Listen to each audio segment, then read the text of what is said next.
Me 7 qershor, për herë të tretë në më pak se 16 muaj, patëm zgjedhje për Kuvendin e Republikës së Kosovës. Të parat, ato të 9 shkurtit 2025, ishin të rregullta pas përfundimit të mandatit të plot 4 vjeçor. Ndërsa 2 proceset pasuese zgjedhore, të dyja të parakoshme në dhjetor e veçmas në qershor, kanë qenë të evitueshme dhe të panevojshme.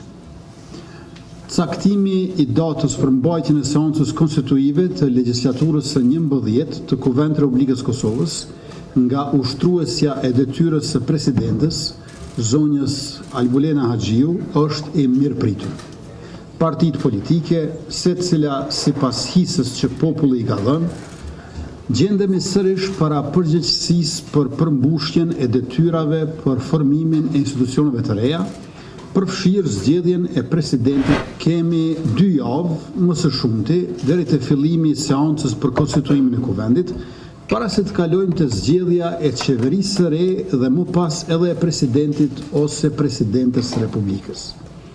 Për legjislaturën dhe ekzekutivin e ri, siç e dimë, nevojitet shumica e thjeshtë.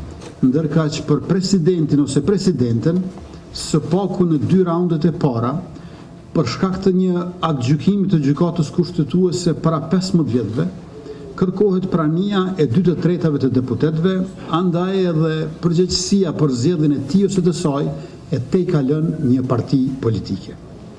Në këtë frym, saktësisht 2 javë më parë, me 10 korrek, zhvillova takime konsultative me krerët e Partisë Demokratike të Kosovës dhe të Lidhjes Demokratike të Kosovës, ndërkaq sërish shprehim keqardhje që aleanca nuk e pranoi ftesën.